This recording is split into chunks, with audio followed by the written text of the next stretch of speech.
15 மினிட்ஸில் ஒரு ப்ரான் தொக்கு செய்யலாமா? நான் ஒரு 1 கேஜி ப்ரான் எடுத்து நல்லா டர்மரிக்லாம் போட்டு வாஷ் பண்ணி எடுத்துக்கிட்டேன். அதை குக்கரில் போட்டுட்டு ஒரு 1 ஸ்பூன் வீட்டு மிளகாத்தூள், coriander powder 1 spoon, cumin powder ஒரு 1 ஸ்பூன் போட்டு, சால்ட் போட்டு, கொஞ்சமாக வாட்டர் போட்டு நான் ஒரு 2 விசில்ஸ் வச்சுருக்கேன். நீங்கள் வேணால் 1 விசில் வச்சு எடுத்துக்கலாம்.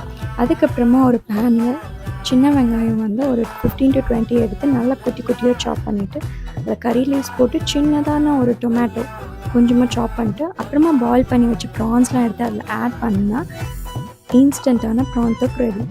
கடைசியாக கொரியாண்டர் லீவ்ஸ் போட்டு சர்வ் பண்ணால் சூப்பர்பாக இருக்கும். கண்டிப்பாக ட்ரை பண்ணிவிட்டு எப்படி இருக்குன்னு மறக்காமல் காமெண்ட் செக்ஷனில் சொல்லுங்கள். இதை நான் ராகி தோசைக்கு சர்வ் பண்ணேன். ரொம்ப நல்லா இருந்துச்சு. இது ஒரு 15 மினிட்ஸ்க்குள்ளே செஞ்சிடலாம். இந்த மாதிரி ராகி தோசைக்கெலாம் வச்சு சாப்பிடும்போது ரொம்ப சூப்பர்பாக இருக்கும். ஸோ கண்டிப்பாக இந்த மாதிரி இன்ஸ்டன்ட் ரெசிபீஸ்க்கு, ஹெல்த்தியர் ரெசிபீஸ்க்கு என்னோட சேனல் மறக்காமல் சப்ஸ்கிரைப் பண்ணுங்கள். See you guys in next vlog.